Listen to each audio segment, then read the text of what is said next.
Space, the final frontier. Well, okay, not really. All right, take two.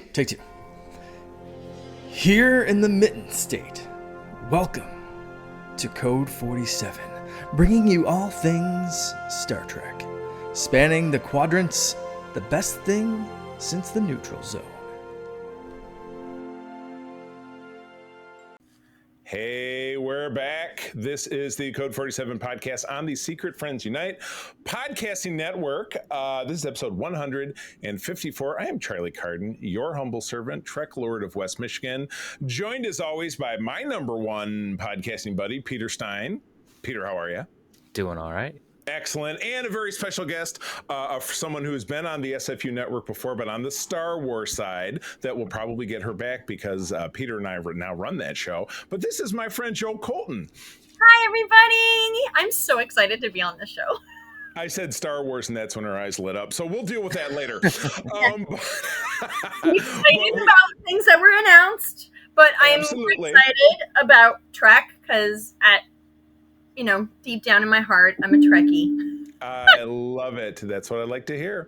Well, we got a great show for you today. We're tackling episodes 2 and 3 of the current new season of Star Trek Strange New Worlds.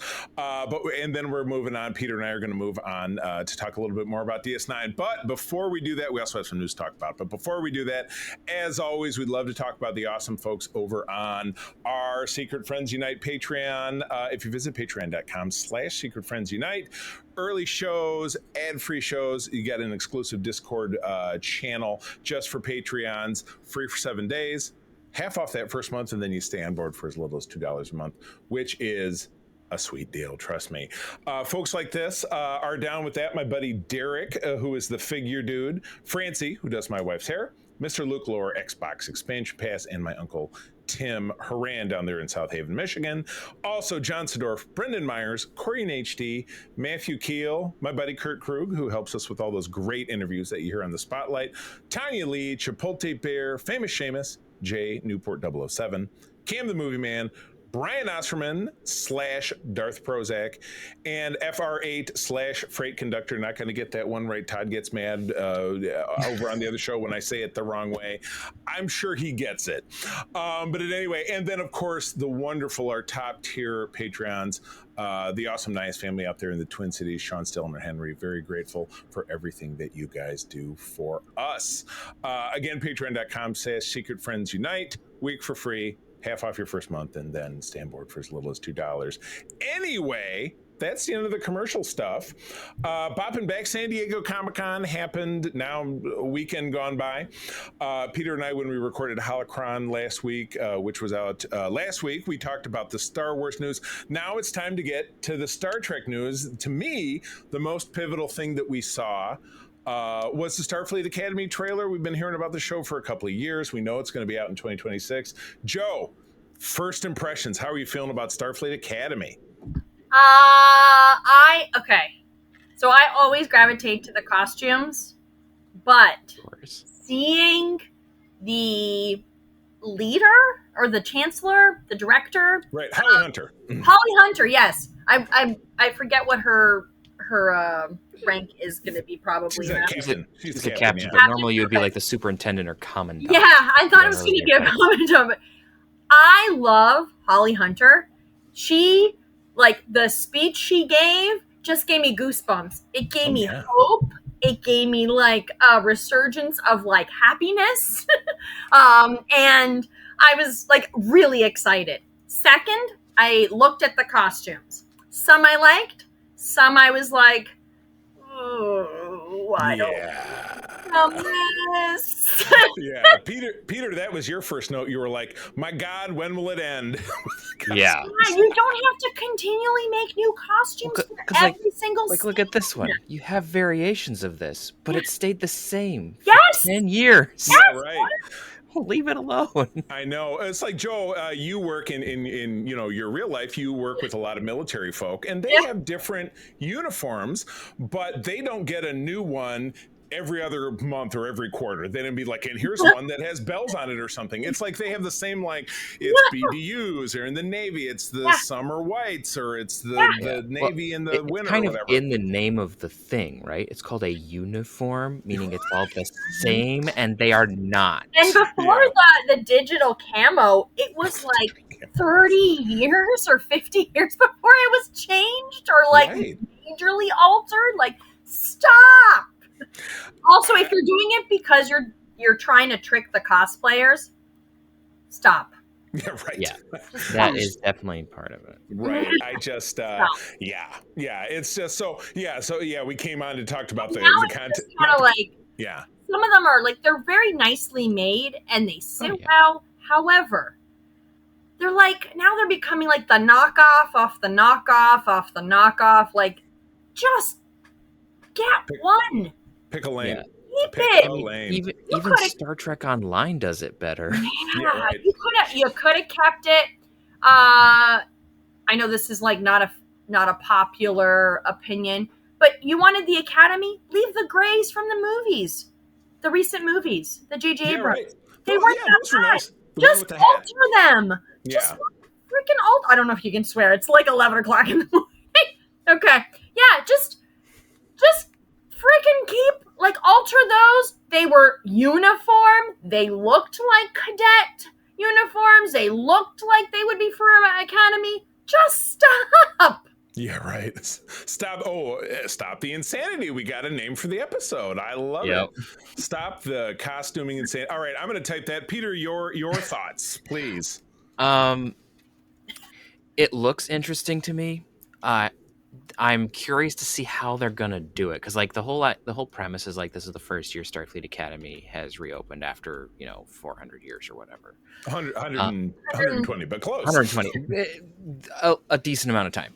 Do we know the time frame? Like, it's set in the 32nd century after Discovery. So this is after Discovery, like almost, which is why you see I'm gonna say Jet Reno, but you see Jet Reno and Lance.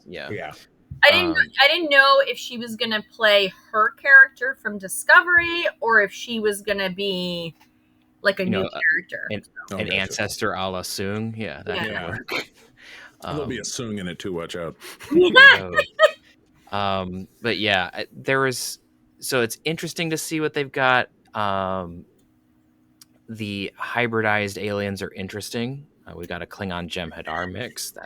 That's an interesting choice. Right. I'm not opposed to it. It's just one of those, like, you're sitting there going, how does that work? I'm not going to speculate on the podcast. Well, you see, when a Jem'Hadar loves a Vulcan very much and has a couple of glasses of blood wine. I mean, that is generally how it happens, but it's still just it's an interesting thing where they're like, oh, these two cultures meshed very well. It's like, no, they didn't. No, couldn't be any less meshing. Yeah, it's like, did they know the Jem'Hadar existed? Say what? Before DS9. No. Well, this is after. This takes place in the 32nd century. Yes. Okay. So this is well after. 30 seconds. Sorry, I was like, for some reason. Yeah, not 22nd. 30 seconds. I was like, what? Okay. Yeah. I don't know if they would still. I don't think that. Yeah, they're very, like, they are both warrior cultures, but they have very different approaches. Tell us, like, they're looking at a very different thing. Yeah. So there's that, and the costumes obviously bothered me. We already said that because there's just too many versions. I did the bomber jacket. Which jacket? The bomber jacket. They had a bomber jacket? You saw it for a split second on one of the male cadets walking. Oh, really? Yeah, I'm okay with bomber jacket variants because that's a difference. But but when everyone's like, this is my duty uniform. Yours is different from hers, different from theirs, different from his, different from this one's. I don't know what you're talking about. Also, what is their obsession with the deltas? Like, just... Oh, the microprint? Don't get me started on microprint. The less I say about that, the better. But one of the things that was really odd to me was the fact that it's a moment of, I want to eat my cake and have it too, where they're not going to be in San Francisco. They're going to be on a starship.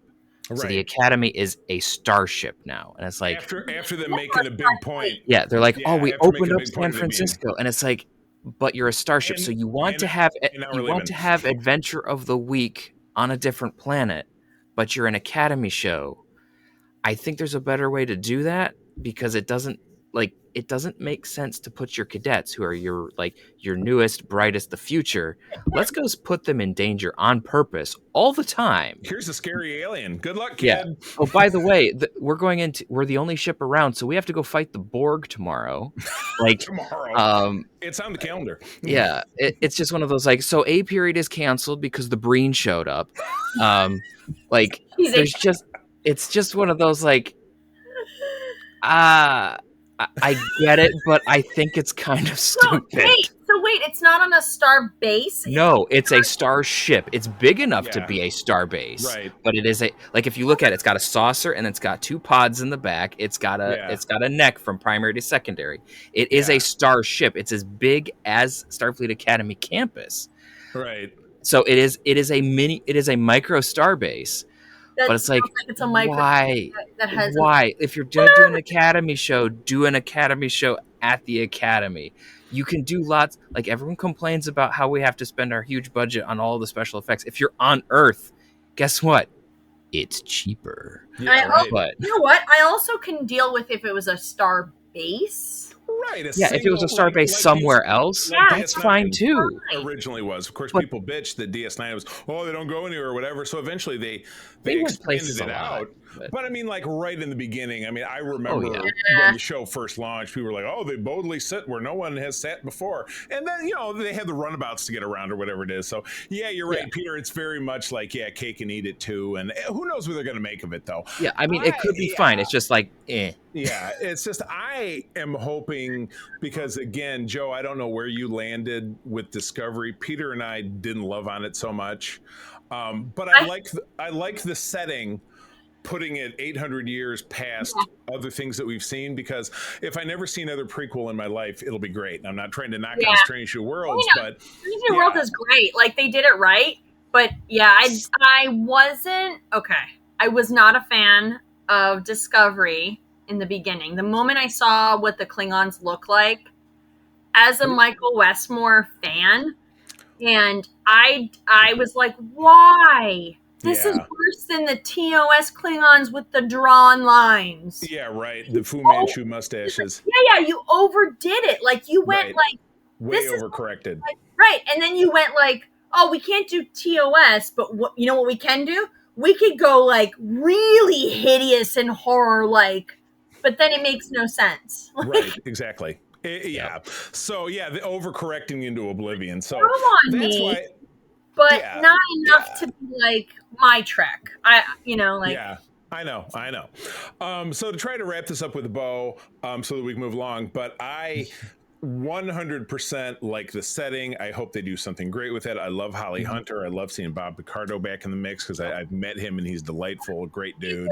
Was what the hell? Why is there that left panel just uneven, not symmetrical? Yes. Stop. People have been griping about that since season 3 of Discovery, and you're right, it's not gotten better. It's not gotten better. The uniform with the panel. I thought they were longer in that trailer. They stole it from Babylon 5. Shh. What? They've been saying that since DS9. Go look up the Earth Alliance uniform. My gosh. The similarities are alarming. Oh my goodness. All right. Well, let's pop over to talk about some other things from San Diego. Here on our show, we interviewed Brian Volk-Weiss a little earlier this year. He's the guy who owns the Nacelle company. And we talked specifically about the Star Trek figures that he's got rolling out. Now, the first wave, which I have pre-ordered, is going to come out fourth quarter of this year. And his hallmark, putting a stamp on it, is producing characters that have never been made in figure form, or really kind of inside baseball. So we have Captain Garrett and Jellicoe and all these Jellicoe first mate Peter Preston, sir. Exactly. So we've kind of known what season or wave 2 is going to be. There's Kirk on a horse from Generations, and just some really different stuff. But now we're getting in Tuvix is in wave 1. Now we're getting announcements of a wave 3 and 4. And Wave 3 is going to be, he did mention this in my interview with me. Wave 3 is going to be a little bit more in line. It's going to be the TOS cast, which is great. And it's great because I don't need to buy all of them because I would probably just pick up a few. I would pick up Chapel. I would pick up Rand because I don't have those. And that's cool. And a Mysterious 2-pack. But Wave 4 is where things get a little nutty because you're getting some characters that you want, like Main Ben Sisko or Savick, which is not, but you're getting Beverly Crusher from Sub Rosa. Yeah. Wow. It's what's that line from Dodgeball? Bold choice, Cotton. We'll see. Bold moves, Cotton. We'll see how it works out for you. But that's kind of goofy. I don't, Joe. Are you a figure collector at all? Is that in your world? Yes, I am a figure collector. Our house, so I would have that, but I can't put everything out. Yeah. I get this is a mess down here, but I will show you guys. I have like the San Diego. I don't know if you guys can see up there. Yeah. Okay. Below that are my Creek cut machine or Cricut machine, and then below that are just boxes of figures and boxes of figures here. Right. And I have not figured out how to get them to display, but also I don't want to dust them all. Yeah, I'm in the process of moving these around, and my dusting is basically going. Look, I dusted it. Oh, okay. Some of the stuff, like these glass block windows, there was like bugs and stuff up there, so that I went through it and wiped it down. Yeah. So I had a curio cabinet from IKEA, the glass ones, with all my phasers, and then very nice helmets from like G.I. Joe and like Dread and all that stuff. But in front of it now is just boxes. Right. So my husband's like, up here, I don't know if you can see this ledge. We're just going to put all your phasers across this ledge. Nice. And so I'm trying to find, I'm not allowed to buy any more figures. So. They all stay down here, and it's not a rule, but and we don't have people over that often. But people know me and know April would be a big deal, and it's not like April said, "Oh, this stuff's all got to go in the basement." I have just with figures and stuff kind of gotten to a logical point where they're just not making a lot of stuff I want to buy, with the exception of this Nacelle stuff, because he's putting out figures. They're to the same scale. They look a lot like the DST, the Diamond Select toys that was out in the mid to late aughts to the early 2010s. And that really works for me. So I do have, it's immediately to my right, you can't see it, but I do have 2 shelves spaced out with room for growth for those. So that would be good. But yeah, the inside baseball stuff, it's always funny. And I'm also not super sure that you're going to see these in a retail environment, like a brick and mortar. So I have a lot of G.I. Joe stuff and a lot of Trek stuff. So I need to start selling things off just because there's no room and I don't display them. And so my husband's like, you need to choose. Like, yes. I also have like Masters of the Universe. I've got like Star Wars. Like it's gotta. I hear you. Yeah, there has to be, unless you have a room, and of course you have a small child running around. I don't have it, but the only person who's going to get into this is the cats, and the most they'll do is knock something over or puke on something, and they're not going to, eat a figure or something and choke on it, I would imagine. Right. Might eat a phaser, not the figure. Exactly. Peter, where do you lie with the waves 2 and 3? First of all, I know, are you looking at wave 1? Are you looking to pick that up? Or are you going to pick? I don't know that I can pick out all of them because I don't have space to display most of these. I think they're fun. Like Garrett might be one that I pick up. Jellicoe maybe. In wave 3, we'll see about TOS. I don't pick up everybody. Especially because I'm more interested in if they do another Monster Maroon run. Because the TOS uniforms are great, but Monster Maroon's a different story. Yeah, the TOS stuff is it's very run of the mill. It's also been done like a bazillion times because DST ran the entire crew at one point. Right. With the exception of Monster Maroon like costume. Are you? Oh, I've got one. Okay. Hey, that his mom made, and I know that sounds terrible, but God, did she do a good job? We did a shoot last year. So I'm currently stitch ripping while we're doing this because I'm prepping for Dragon Con, but. Nice. Seamstresses know their stuff, so am admiring that you got your mom to make you a Monster Maroons. I didn't ask for it. She did it. Aww, that is awesome. Like 1,000 times better. I helped finagle to get one made for my brother because I was like, hey, I found the site where we can get all the pieces, and I was like, hey, let's make one for him, and then they decided to make one for me. And I'm still waiting. I have to buy one from Dennis Chu, which I will probably do later this year. But anyway, is that Starbase? Is that the Starbase one? No, Starbase 375 is different from Dennis Chu, but that's. Have a lot of. That's where we got my kit. Now we're a little off topic, but I do have Dennis's 3 TNG tops. Doing a shoot. Yeah, they're great. I'm doing a Riker shoot. April and I doing Riker and Troy a little bit later this fall. And having my hair and beer colored because I don't need to be that Riker. Not that old. You don't want to be Picard season 3 Riker? Oh, yeah. It could be. I don't know. Somebody have to punch me in the face a bunch because that was how you mostly saw him. All right. Well, let's grab this last one. Quick hits. A couple things about Strange New Worlds from San Diego. A Cybok tease, a scrapped, another segment animated. But more importantly, the most important thing we got was like a 45-second clip of a slow roll up on the captain's chair from the side all the way to the front. And we get our beloved Captain Pike as a full-on Muppet Man. Hit it. You want to go first, Peter?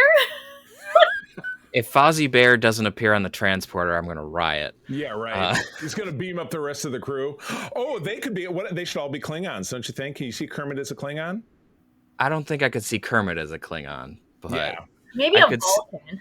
Yeah, maybe I could see. Nanu. What's his face? Sam the Eagle. I could see him as a Klingon. Very stern. Yeah. But absolutely. I don't know what to think of this.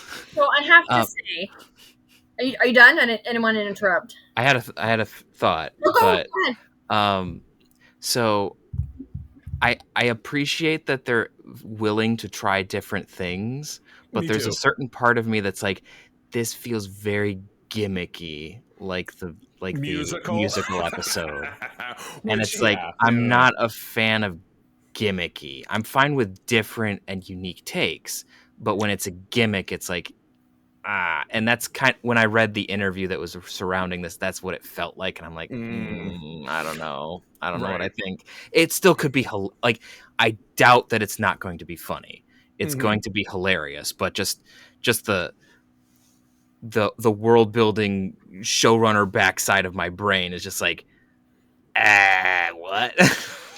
I think it would be a great, like, remember how we talked about how dull the last season of TNG was? Like, oh my God, we're out of ideas. Like, this would be a great, hey, we're running out of stuff, so let's sneak in something totally crazy. So, yeah, but that's not what this is, because this is season 4. So right, this isn't they're running out of. They're not supposed to be running out of ideas yet. It's season 4. But go ahead. So I do also a fan film series called A Planetary Step. And it's based on the Orville. Nice. And we did a puppet episode where the entire crew became... So the captain became a puppet, and my character, a captain from another ship, had to go down to this planet full of puppets. And he crossed a threshold. You can find this on YouTube. I bet, yeah. And I go down, I help him with this cure. He has to do it by the 3rd sunset or whatever. And at the end of the episode, I walk in, he's like doing his like captain's log, and I walk in, and now I'm a freaking puppet.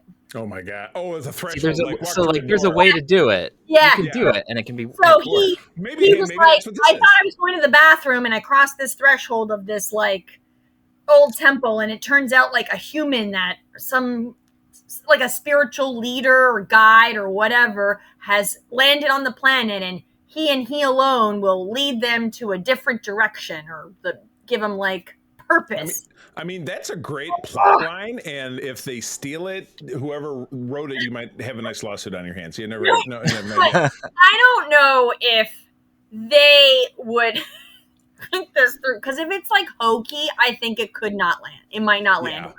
Yeah, it's but again, you're splitting hairs. What's hokey when you make something puppet that's not puppet? But it's but I'm figuring this is your definite, and it could be very in alignment with Trek, like, okay, space anomaly, just like it was with the musical, which again, Peter and I didn't love. Where did you land with the Strange New Worlds musical? Liked, disliked, somewhere in the middle? I like musicals, but I was like, there's a time and place, and I don't know. Not a good musical. I think if it was like season 7, and there was like a black and white show or episode like there was on Voyager, something like kooky like that, yes. When you're winding down, yeah, exactly. Season 2, maybe not. Yeah, the dance in Klingons is what took me right the hell out of that. Yeah, also like that follows an episode or two. It was 2 episodes of the court case, which were. Oh yeah, exactly. Yeah, like, so you're up here and then you're blue. That up with that. I don't know. It didn't land for me, but I also like had to take myself out of the first 2 episodes because I thought that was going to be like a thing, and it wasn't. And then all of a sudden we're in like this musical dancing thing. I was like, I love musicals, but you just kind of took it to the wrong direction. So, well, all right. Well, we'll wrap on that if there's no other thoughts, and jump into these next 2 episodes. So, all right, we're up to we're in season 3. This is episode 2, and again, we're running a couple of weeks behind, just because they dropped the first 2 episodes at once, and we weren't prepared. So now we're going to be running a bit behind. But you know what? The episodes are out there for you to watch. They're on Paramount Plus. A lot of times they're showing up on YouTube as freebies if you don't have Paramount Plus. But most people who are following the show, that is the way to watch it. So, but anyway, let me jump in. Say what? The whole episode? I can't even like. Blah, blah, blah, blah. I got you.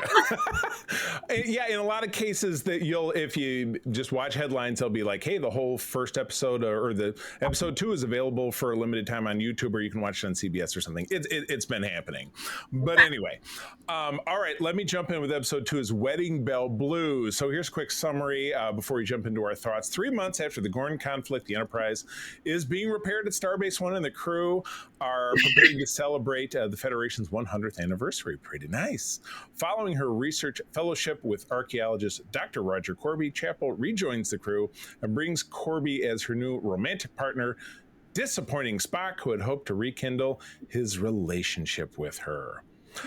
Joe, where do you land? That doesn't even scratch the surface of what's actually going on. No doubt about it. Joe, where do you land with this episode? How are you feeling? I thought it was cute. I liked it. Am I not? Can you guys see me or hear me? Am I moving? I feel like I'm frozen. We can hear you. Yep. Okay. I can hear you. Keep talking. There you go. Okay, there I am. I liked the episode. I like that a specific debate is now resolved. Yes, you can say. I think anybody who's listening to this here has probably seen the episode. Yeah, it's not a big deal. I love the costumes. I love the layers of focus on relationships and the drama it brought. I also liked seeing a Vulcan disappointed in love, but also like trying to be logical about it, but that you could see. But I also knew that I suspect the new like love ship thing that's happening. Love ship. Is it a situation ship? Do you think they're together?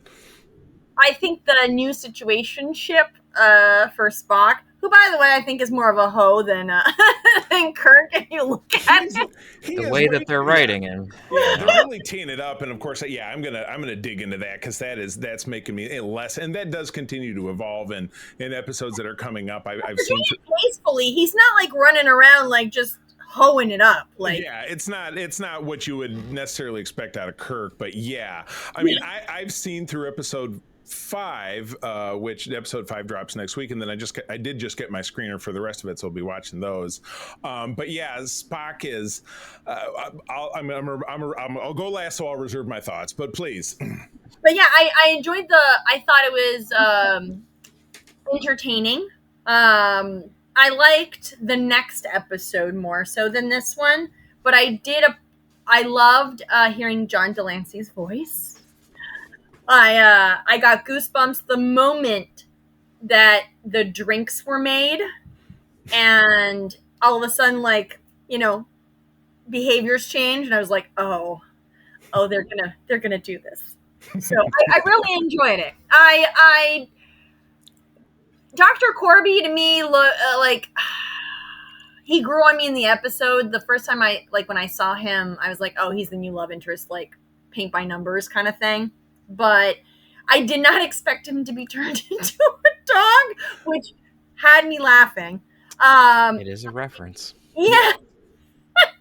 So Beverly and the Irish Setter, if you remember from the True Q. True Q, yeah, in season 6 TNG with Olivia Dabo, yeah. But the costume, like that Nurse Chapel was wearing, I want to make that. Didn't it have? It was her wedding dress, as it were. Wasn't it like? I feel like I made notes on it. Or some like. It was green and it had like almost like circles of wings to it or something like that. That was pretty wild. So that was pretty wild. All right, Peter. First thoughts. It's fun. I thought it was fun. However, I'm really tired of beating on Spock about this. Me too. Because Spock is the writer's room whipping boy, and I'm not really keen on that. It's like, oh, let's make him. Everyone's like, oh, well, he's growing into the Nimoy Spock that we know. You got to understand the history of the character and how a lot of what he's doing is reaction to his father, and there's a lot going on that's not being taken into account, and so making him emotional in this way and overly attached doesn't make sense to me. And the retconning of the relationship with Nurse Chapel, I'm going to leave that there. We already know what I think about that. Corby was fun. I liked this take on him because he's not really a thing when you see him in TOS. Oh yeah. And he was very early. And again, thing I don't love is how you just let's toss another UK actor in there with an accent, where Corby, as we met him in TOS, did not have an accent. But you know what? I guess accents really come and go, right? Remember that Marina as Troy spoke a certain way during the series, and then in the films she spoke with her own voice. Yeah. Sure, why not? So it's a little different. So that was fun. Trelane was entertaining. I mean, I knew exactly who he was from the preview pics because the costuming it's exactly the same.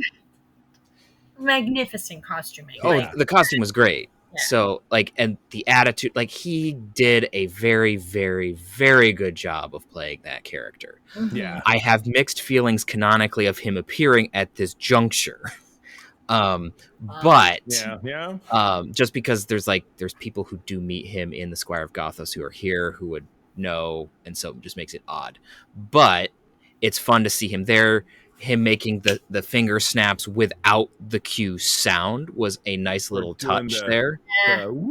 Like a magician behind a curtain kind of thing. Yeah, the way that they're doing stuff. And then the piece de resistance was John Delancey appearing at the end, which everyone always assumed that there was a relationship there. And I thought it was fun where they kept the ethereal cloud from the show, and we didn't have Q appear. So that was fun. They preserving that part of it. I didn't want him to throw a fit, and he kind of did, but I didn't. It wasn't in the same way. It wasn't like that. It wasn't that toddler fit, which is what we saw in Squire of Gothos. So it kind of, to be more consistent with the character, it kind of needed that. Yeah. But there was enough weirdness in the episode that it was kind of okay that they didn't do that, because that might have been a little bit over the top with how they've done things. But overall, I thought it was fine. It was fun. So there's this weird thing with the situationship growing between Spock and La'an, which I'm not keen on. Ortegas took an interesting turn at the end of the episode. That is, I did my last note on that. What I said, she's kind of making me feel like it's Leah Dama from BSG with the boxing.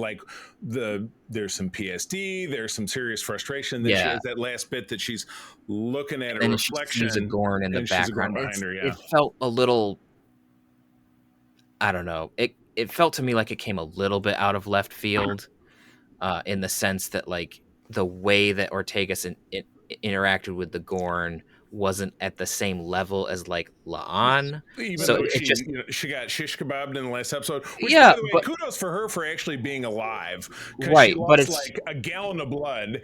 well, And she it lost was like the amount of blood that a human body has. So the fact that yeah, she's exactly. alive is amazing.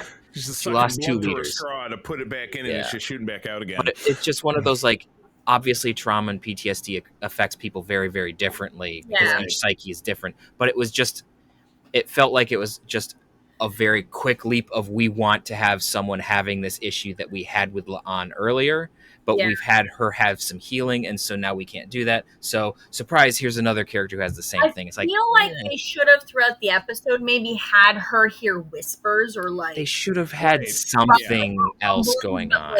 Like a growl, and she like starts like... Right, a little bit more, triggers. Or even, to be perfectly frank, they should have like teased it in this one, teased it in the next one, and then done more. It's you needed to thread this to make us a little bit more believable. They don't have 24 episodes to do things in now anymore. But they keep saying that they don't need 24, so it's like you got to find a way to do it. If you could take 3 instead of 12, that's more condensed down, right? I mean, you're right. 4 episodes, but like that, I'm probably in the minority. Like, I mean, it's the economics of streaming. Having a 26 episode streaming season is completely unfeasible. But unless you do it on Earth and make your budget less. Shh. Full circle. That's going to be our little secret. So, I'm with Peter on this one. I love the Trelane stuff. I love Rhys Darby. I don't know if either one of you guys are steeped in The Flight of the Conchords, which was an old show on HBO.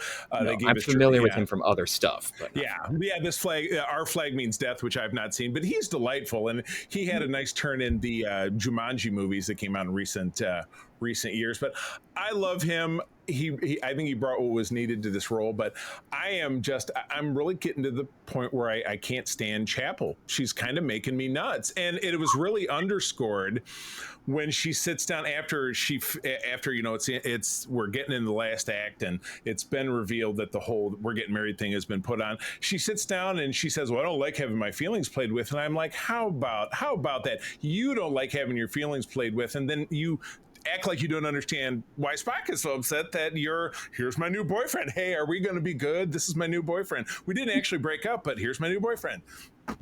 Who hasn't been there? And no, it does not make me love her. You know what I mean? But I don't know. That's probably me getting through my own issues. So great, like her character. And I feel like instead of growth, it's like, I don't know. She doesn't irritate me during the science portion, but like, I know there's going to be her awkward with relationships and she's not good at it and stuff, but like there's a tasteful way, and this is like she's too messy. Yeah. Like this is like a 20-year-old's messy. Yeah. And they're not in the 20-year-old. Is it 20-year-old or high school? Whatever. Yeah. It's Peter. It's 6 years behind.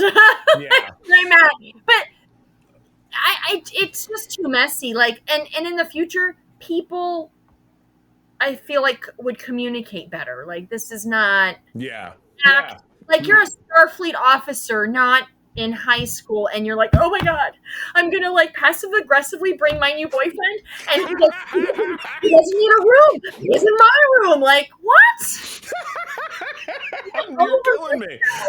Oh my god! No, that's exactly right. Because you're right. As a woman, I was ticked off. Thank you. And as a guy who's been put through shit like this, I was infuriated. So absolutely.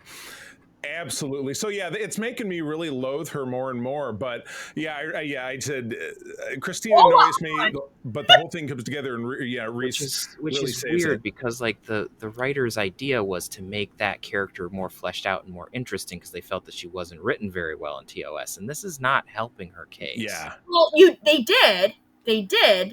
And then now they're not. Now they're like this, and then we're like, no. Season 1 was okay, season 2 was okay until the end, and then now it's just like, let's just make her a basic bitch. Pardon the expression. No, it's fine. I was like, do you not know what to do? Like writing a female character? What, you have a strong La'an, you have a strong number 1. Like you can't figure a scientist who's a female who doesn't want to be attached. You can't figure that out. Like what? Right. Well, they originally didn't want her to be attached, and then suddenly she did, and so it's like they just kind of flip-flopping the character. It's like they don't know what to do with her, which is weird. Yeah, and it doesn't. I would love to have. Now he saw a moon, and that's all it took. Yeah, right. Oh, when the moon hits your eye like a big pizza pie, that's a basic B. So ratings wise, this was an 8 out of 10 for me. The Trelane stuff really pushed it forward for me. I took at least a point away because there was no karaoke at Spake's fake bachelor party, which Sam Kirk said they were going to do. So boo. I wanted to see Spock belt out "I Will Survive" or maybe a verse from "Paradise" by the Dashboard Lights. I don't know, something.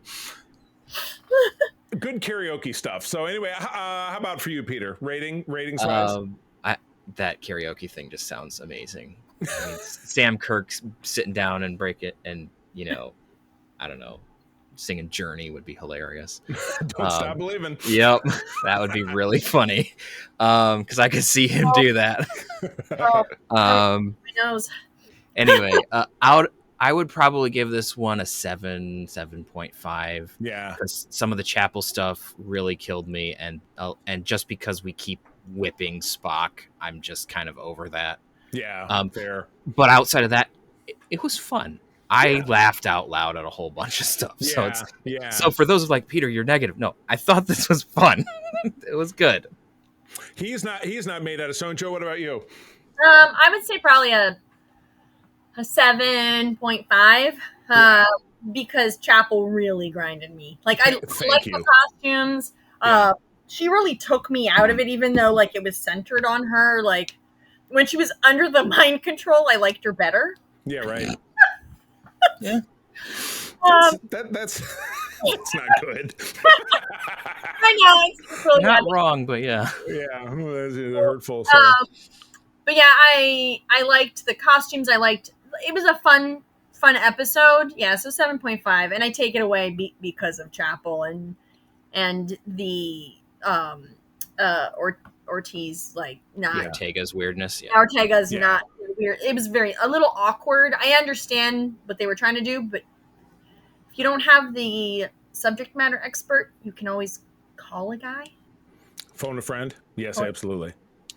There's enough people who have been through that. They can probably give you pointers. Yeah, absolutely correct. They consult on shows, and not for a high price. Yeah, right. Could be. Speaking of wanting to phone a friend, episode 3 is shuttled to Ken Foree. The Gorn DNA in Battelle, that's Pike's girlfriend, obviously, body reactivates, and her only chance for survival, this sounds like such a show plot, is a rare flower from the planet Ken Foree, which is contested by the Federation of the Klingons. Use the MacGuffin Pike. Yes, exactly. Yes, use the MacGuffin Pike. Use the Force, Luke. Pike and Benga take a shuttle down to the planet, because always taking a shuttle down to the planet works out great. While the Enterprise hides nearby, they find the flower, which has transformed a group of scientists into zombies. Damn it! Joe, what do you think? We don't say the Z word. They did, though. They made a really funny thing about it, but Pike was like, Can I say it? Like, this is what it is. This is what it looks like, right? Zombies. No, don't say that. Oh no, does that become? That was just really funny. Does that become a slur in the 23rd century? Is it like? Well, I mean, it's probably because it's so cliche that it's no, it's not zombies, Captain. It could be something else. It could be normal parasites, not zombies, Captain. Yeah, right. All right, Joe, break it down. I really, really enjoyed this episode. For various reasons. 1, Klingons. 2... And Klingons done like Klingons. Thank God. And 2, Mbenga. I love Mbenga. Love seeing him whoop some ass. And the fact that the fight was done Beat It style. I also love that, quote, he never gets caught. That's why the doctor is going. Like, okay. I also like that they just left Chapel. Like, you've been in a with him, but like, you stay on the ship, you're annoying everybody. Yeah, you know, you had your chance last episode. I'm just gonna have to just go ahead and ask you to come back later, like in Office Space. Yeah, I do like Pike's captain girlfriend, but it's interesting how they're focusing so much on the Gorn. And now that they're gone. Yeah. I have thoughts on what they're doing with this one. Oh, and Joe, we talked a lot about the Gorn, talked about the first episode of the season, and we were not super happy with the wrap up of the. So I feel that the Gorn is this series Borg. They're trying so hard. Worse. Much worse, because there's no consistency. It's super inconsistent. But anyway, Now they hibernate like bears. Like you gotta fast forward their hibernation, and I'm like, oh, this is gonna be so dumb. She's now gonna turn into a Gorn. Like, come on, like this is. She's gonna Gorn out. Oh, is she gonna be like the Hulk? She-Hulk? No, She-Gorn? I did find it. She-Gorn might be a better chase than the name of the episode. Okay, changing it. Well, I don't know. She-Gorn to do it. No. I did find it interesting that Spock mind melded and he lost control. So that was a development I think was interesting because he's still like the young Spock-ish, I think. Yeah. I still didn't like it.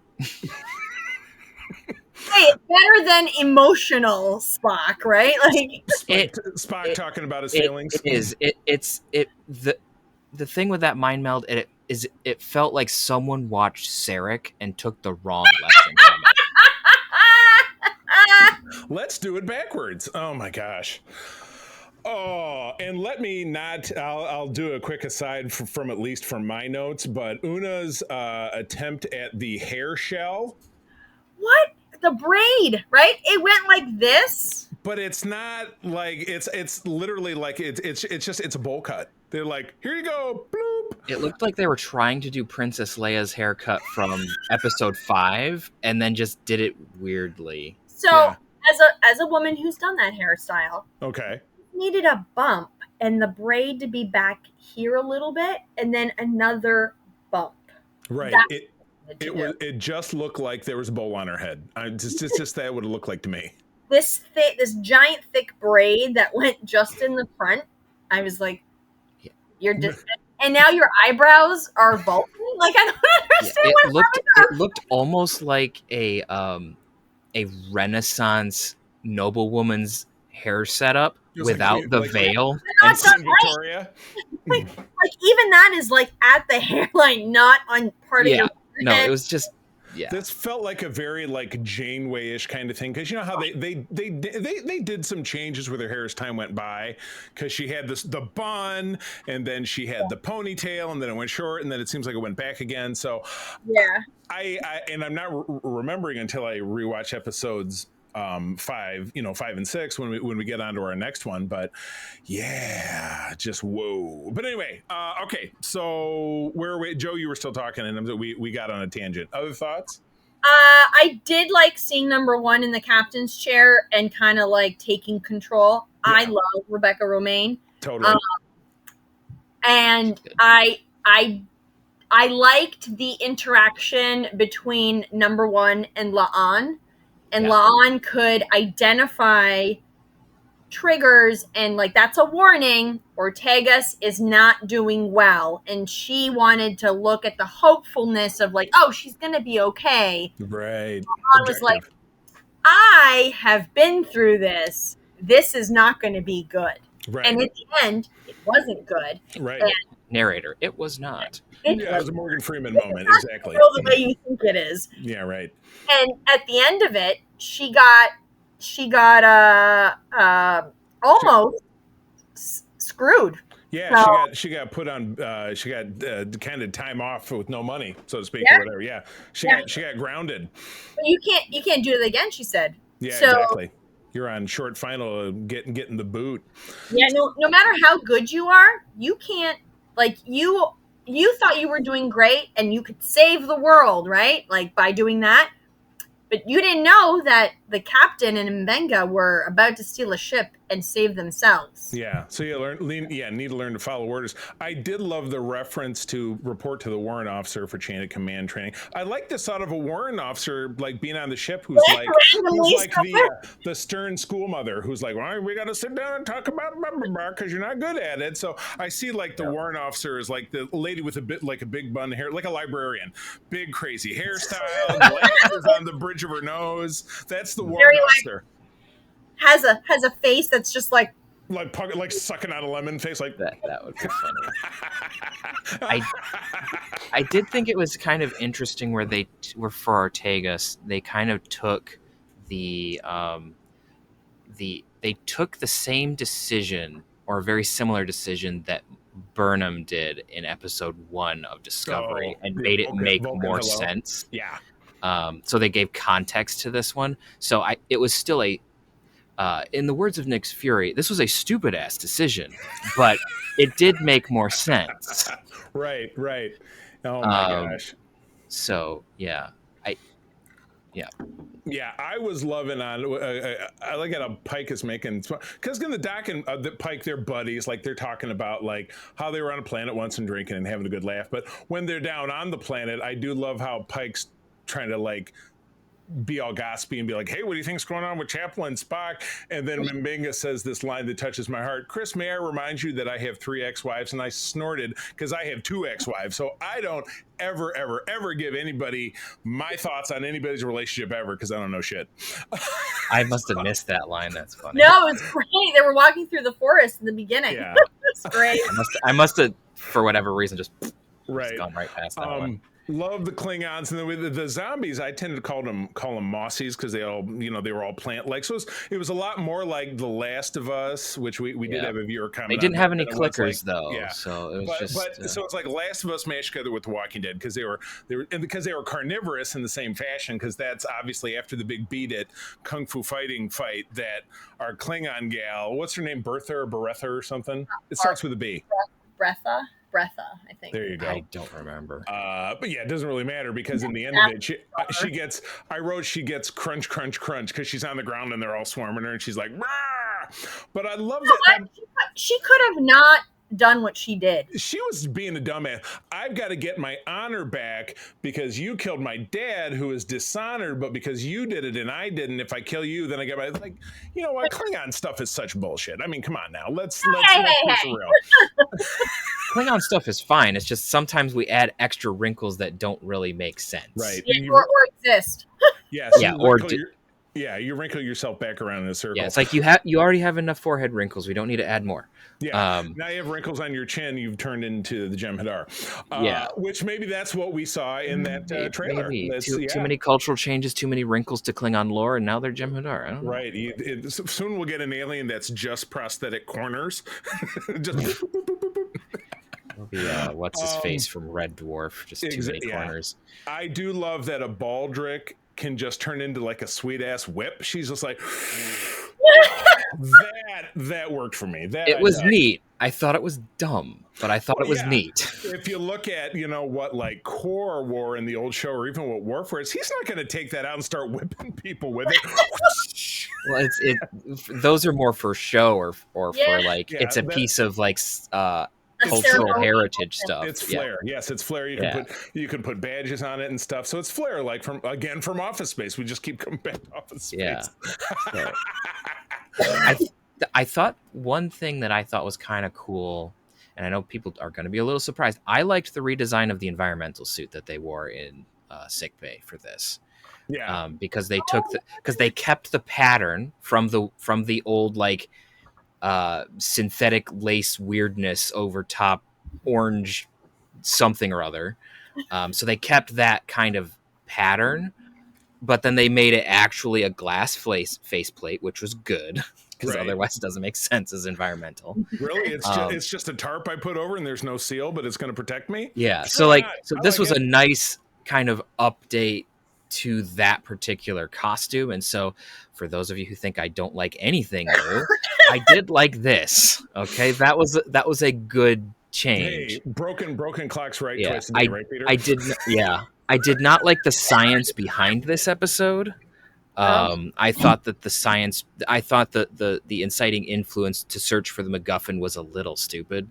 It's like it the was. Gorn DNA, which was already reabsorbed, which didn't make sense in the first place. It's But back again. the Gorn DNA that was reabsorbed has now resurfaced and is doing its own thing. It was a seed, and we just. It's like oh, we planted a seed and now it's growing. It's like, you want this to be a xenomorph, then you want it to be a bacteria, then you want it to be a plant, then you want it to be a virus. What is it? It's a living organism. Maybe it'll be a salmon next. Yeah. Oh, there we go. It'll be part and parcel to the kids that Janeway and Tom Paris have. Yeah. In the So quadrant, right? here's my weird thought of what they're going to do with this eventually, because they haven't finished using this chimera plant.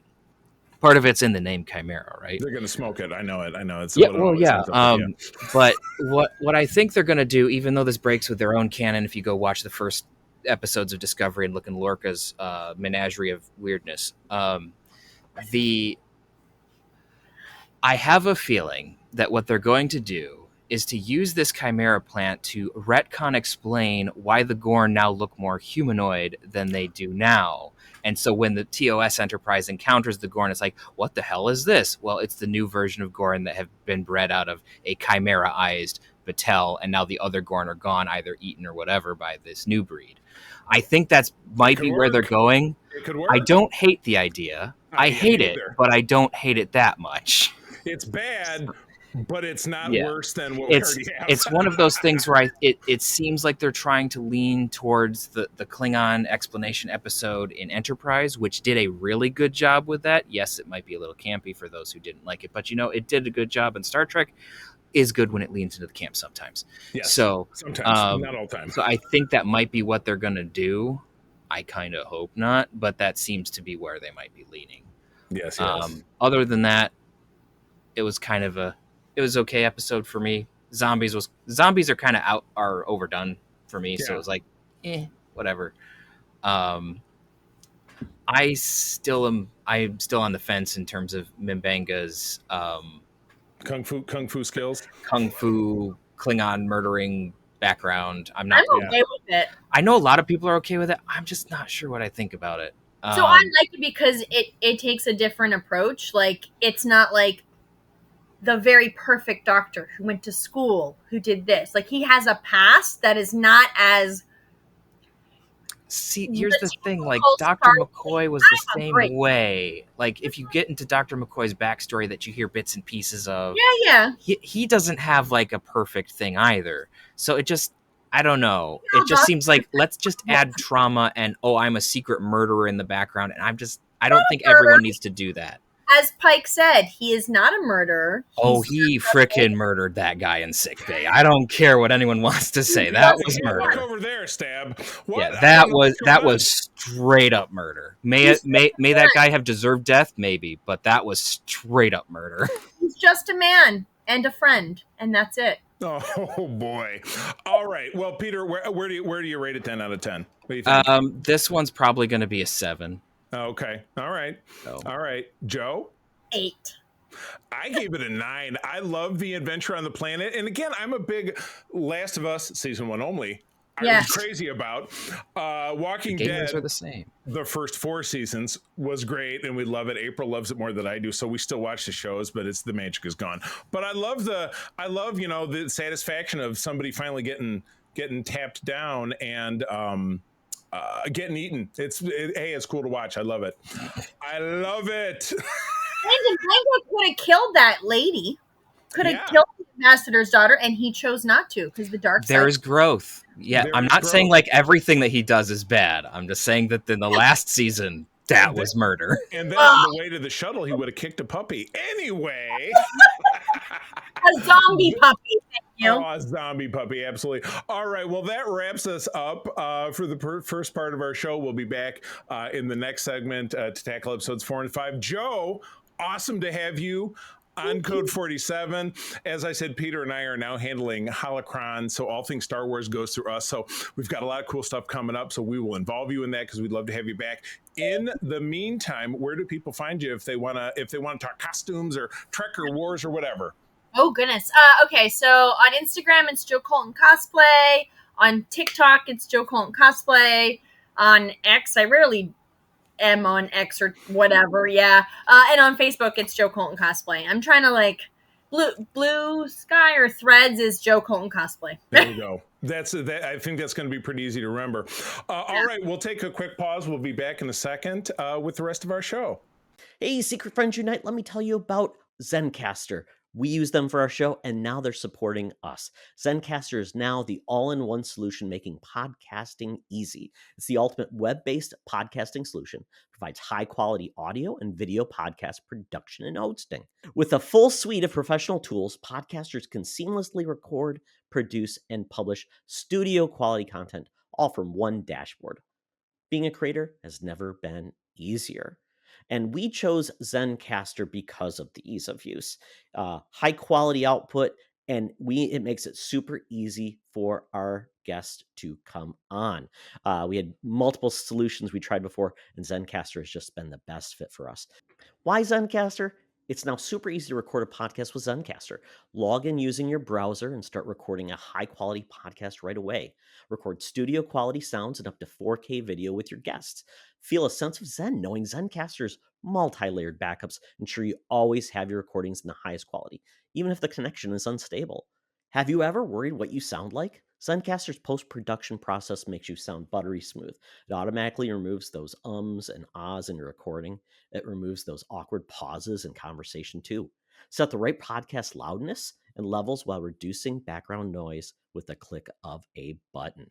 So if you're interested in making an easy, high-quality podcast just with the click of a browser button, go to zencastr.com/pricing and use my code SFU1. You'll get 30% off your first month of any Zencastr paid plan. I want you to have the same easy experiences I do for all my podcasting and content needs. It's time to share your story. Now back to the show. All right, we're back. And I did forget a comment. I alluded to the comment, but didn't say the comment. But our buddy Schloss Ritter, who's very big over on our United Trekkers of Michigan Discord and our Secret Friends Unite Discord, made mention of kind of what I said. Plant zombies on the Klingon colony, basically The Last of Us meets Trek, which I thought was great. No clicking. They just did and crunch, crunch, crunch, crunch. So, you know, those are the basics of what you're really looking for. So yeah, no, thanks for the comment, Schloss. And Schloss is a great supporter over on our Discord. So we love having him on board. All right.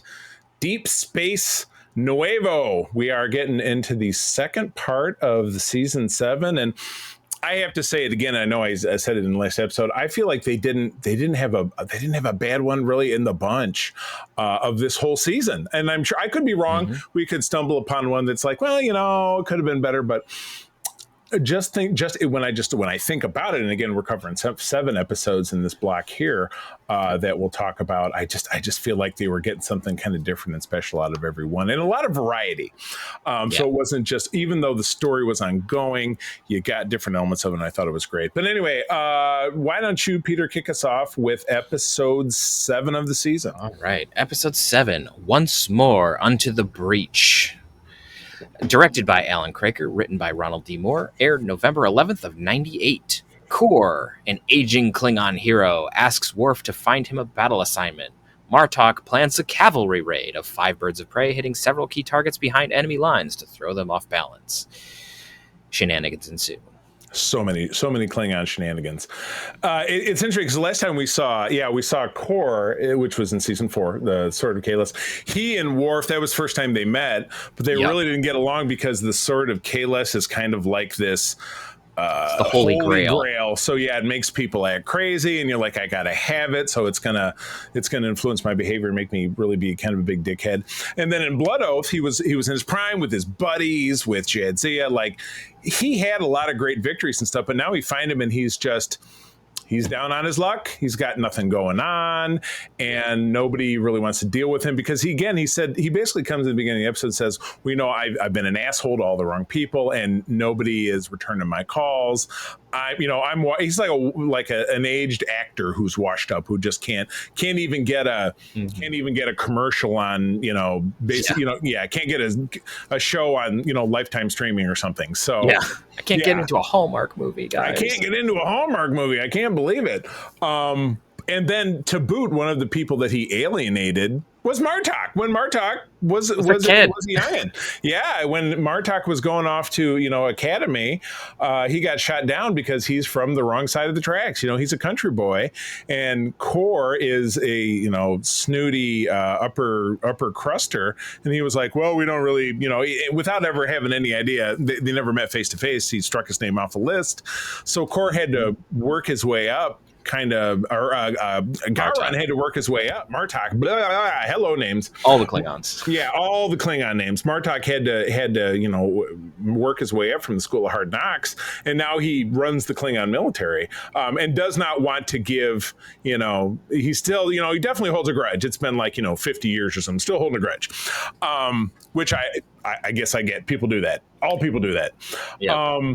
But yeah, it was what a great episode. Yeah, the cavalry raid, and again, they're still pretty much working with practical effects. I get the feeling CGI got kind of trickled in a little bit because we're right at that window where CGI was becoming. There's a couple where they're torpedoing the facility. That feels like it might have some CGI elements, but most of the rest of it, not so much. Right. Yeah, exactly correct. So, yeah, but I dug it. And, again, down on his luck Kor. And it was funny. He has a senior moment on the bridge when he's forced to take over because he ends up being the third officer on the ship where Martok and Worf are captain and first officer. He ends up taking over, but then he has a dementia moment where he's he's fighting the Federation at Celsus 4. Yeah, exactly. And then, Martok's solution to get him to shut up is to throw a knife in his head, which Worf does a great job. Worf was like, thunk. Worf is, what a multitasker. Catches a knife that was going to kill Kor and then backhand. Worf's backhands are one of the best things about the character. Just thump. Yep. Thumps him out. Just takes the knife, butts. Yeah, exactly. But then he's getting heckled later in the mess hall by those Martok and the female officer. Yeah, and he's like, "Don't ever get old because this kind of stuff will happen to you." And at the end of it, Martok has a chance to redeem himself because he can take command of a ship and go back and stop the fleet in time that it that the Federation fleet that's on the way to rescue them can catch up in time. And so, it's a classic off-screen death, but hey, no body. He might still be out there. You never know. May have been captured. Yeah. Did they say that his ship got blown up, or was it just implied? They said that they lost communication with it, implication being that it exploded. So it was implied, or like Homer Simpson said, was it implied or was it implode? It was implode. In this case. Yes. But yeah, solid episode. And again, Ron Moore rarely disappoints, especially with the Klingon stuff. And it was a good way for Kor to go out because he was the last of the aging breed. He was the last of the great rock stars, you know what I mean, who wanted to go out on top. Klingons, yeah. So I thought that this was a good episode too. I really did feel Martok's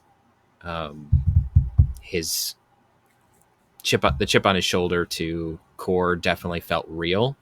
Because I've seen that, I've experienced some stuff. Been on Martok's side of that. I've not been on Kor's side of that one.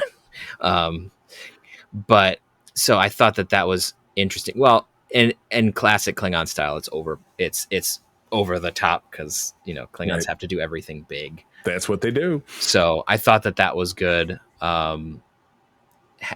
Having Kor have basically Klingon dementia was interesting. Yeah. But then also giving him, even though it's like I'm struggling, I still found the Klingon way out. Right. I still died in battle, where you have the ship where they put all of the guys who are like, well, I'm old or whatever, and I'm going to die anyway, so I'm going to go on this suicide mission.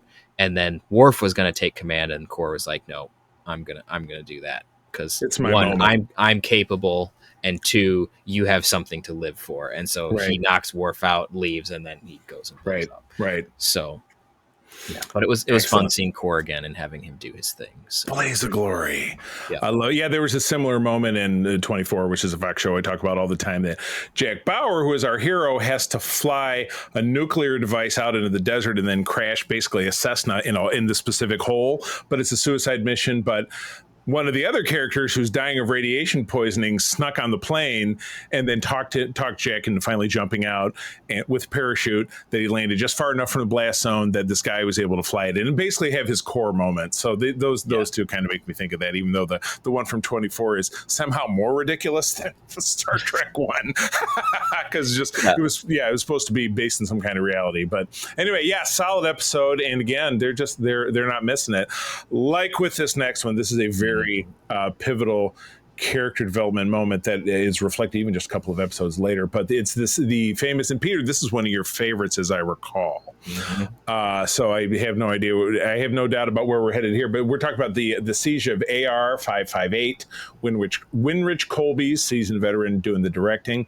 But this is Ira and Hans Beimler. So this is two of the top shelf fellas from November of '98. Sisko and crew relieve Starfleet troops under siege by the Jem'Hadar at a key comm outpost, AR-558, the largest Dominion comm array in the sector. This is about as grim and gritty and tension filled as DS9 gets in my experience, because you get a lot of great that guy kind of co-stars. You see, a couple of guys who show up in 24. So again, people of the day, like the real roughneck, like the real big guy, he shows up in a lot of stuff. The Hispanic guy, he shows up in a lot of stuff.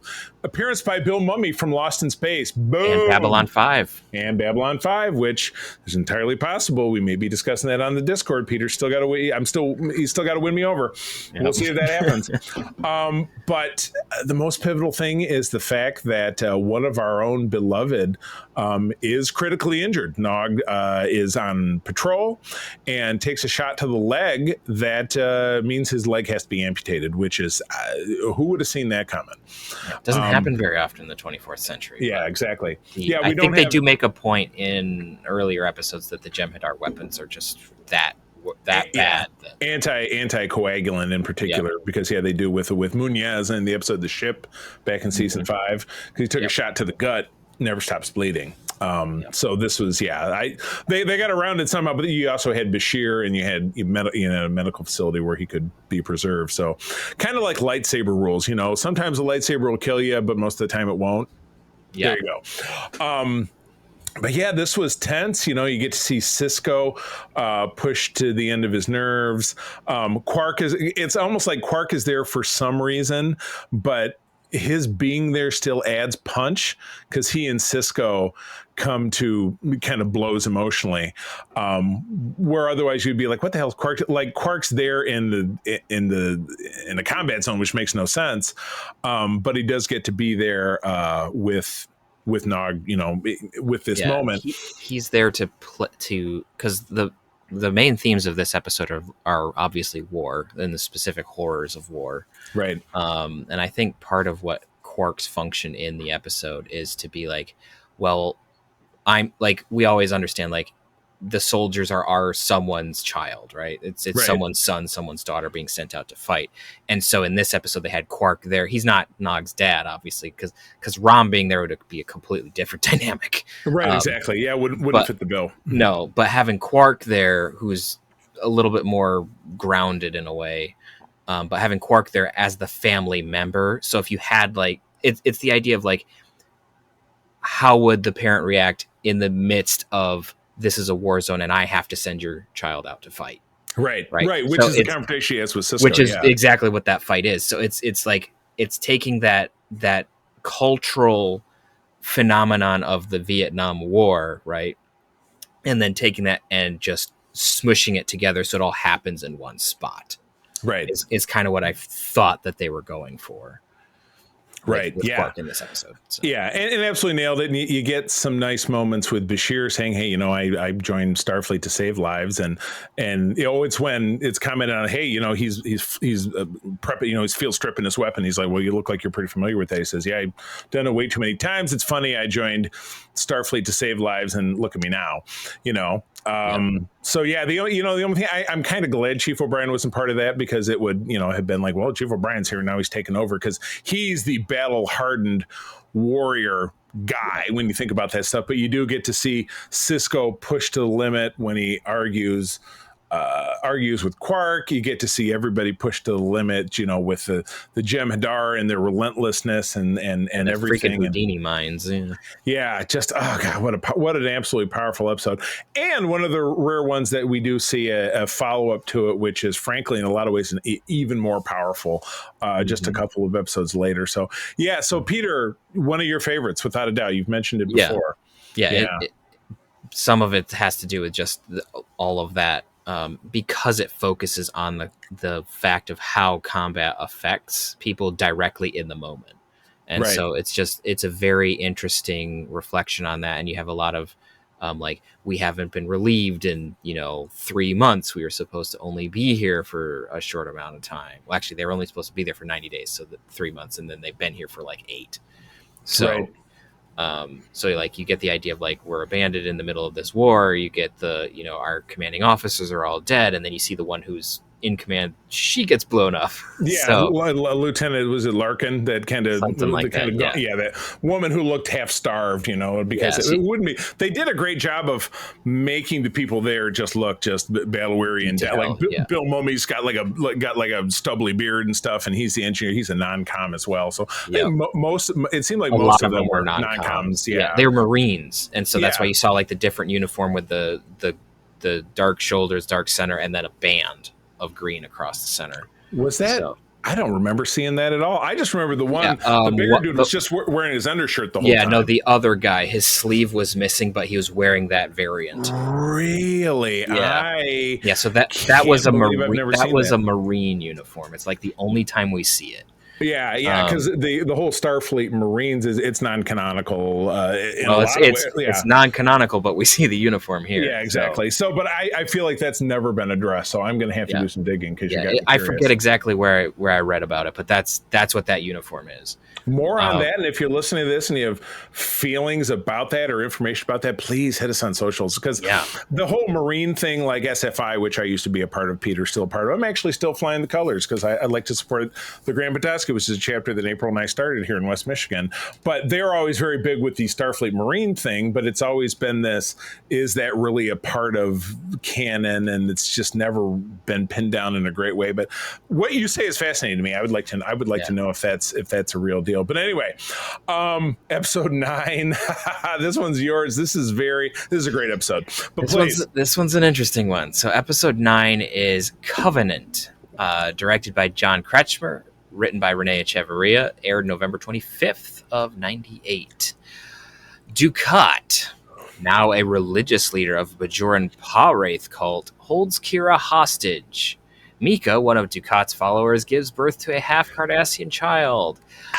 Wow. Shenanigans ensue. I have to jump in with a quick casting thing that made me chuckle, just because as a Gen Xer, I, like anybody, have the member berries about sitcoms from the 80s and stuff, and I watch a lot of those YouTube videos. And a show that came up several times in recent ones is that there was a fantasy sitcom which ran from 1987 to 1991 called Out of This World, where it was about a girl whose biological father is an alien that had a tryst with her mother and then left the show, and she develops powers when she hits puberty or something. That is the woman in this episode. Maureen Flanagan is Eve Garland from the fantasy sitcom Out of This World, and she hilariously is a very similar situation. Yeah, exactly. So she does. Yeah, you're I didn't even really think about it that way, but what an absolutely perfect. So this is an allegory to, was it like Jonestown or one of those? It was very clearly leaning on Jonestown. Yeah, so it was just the power, and then so Dukat kidnaps Kira. Kira finds out that one of the role models that she grew up with on the religious side, the Vedic that she grew up with is now a Paw-Wraith cult. Yeah, he says, well, for a long time ago, it's if you want to compare it to Satanism, like I discovered our Dark Lord Satan is my guy or whatever it is. Yeah, if you need like a modern day concept, it would be like your local Catholic priest who lived with you in the worst possible moments is now suddenly a Satanist. Whatever. Yeah, exactly. It's like Whoa. Yeah, hello, but it kept it under the radar because he was still doing his job as Catholic priest, but he was really worshiping Satan. But nobody was aware or talking about it. That's the analogy here. Yeah, basically. We'll stick with that as opposed to we could tilt in a different direction that is political, but we don't want to do that. Yeah, I don't think that's what was in the mind here when they were. Certainly not back in the day. This was so you get to see Dukat in his full glory. Kira, it all takes place on Empok Nor, which I can't figure out why they haven't managed to straighten it out yet. But everybody's not walking like this. But you see, I mean, the grav plate still works normally, so why do we keep seeing it on its side? Just to help us know that it's different. Probably for the same reason that, like in TOS, when they had another Constitution class ship, they had to use like the pilot version of it, like the nacelles had the little nipple pokers on it. Well, that was the ISS Enterprise. Otherwise, they would go pull out an AMC model. Right. Yeah. Or they do some, or a ship that would show up had to be like the Constellation, which was all damaged. You know what I mean? Yeah, that was an AMC model. They went to Walmart and bought that and then blowtorched it. But so that you don't look at Empok Nor and say, well, they're just on DS9, because the stations are identical. So maybe they're just trying to find a way to make it look different. Yeah, visually, they're trying to make it different. Yeah, but it's not like you see the outside. You only see it like once or twice in establishing shots. The station, the outside of the station is not a pivotal part of the episode. Mm-hmm. But again, this was just, it's a beautiful continuation of Dukat's character, because no matter what bullshit he's saying, he's still finding a way to bang chicks. I mean, that is what's at the core of his being, is using his power to have sex with unsuspecting women. And then, like I said, the absolute beauty of it is that, like, oh shit, I'm going to get found out. Time for mass suicide. But I'll keep this one in my pocket because it's got I put a dab of, nail polish on it. So I know to take the one that's basically just a breath mint, and everybody else is going to die and melt. But Kira finds a way to screw that up. She upends the tray. They scatter all over the floor. And Dukat's like, oh shit. Well, here's the thing about that. The Pirates totally came to me last night and they said, while it's super cool that you guys all die, I still have work to do. So I'm going to stick around after you're gone. Bye. And then he beams away. Yeah, and he's like, bye. He very much poochied that situation. Yeah. However, then Kira's Vedic offs himself anyway. So exactly. So there's a very strong story about cults here. Yeah. This is specifically looking at religious cults. You can't apply it to any other cult because they all function in a very similar manner. True. So political or otherwise, but there's a very interesting thing here where you have it's very clearly a cult of personality going on here, where Dukat has co-opted. Now he does have an excuse because he has experience. He does know the power rights are real. He has had an experience with Costa Mojan. That part is so some of it is true, and that's.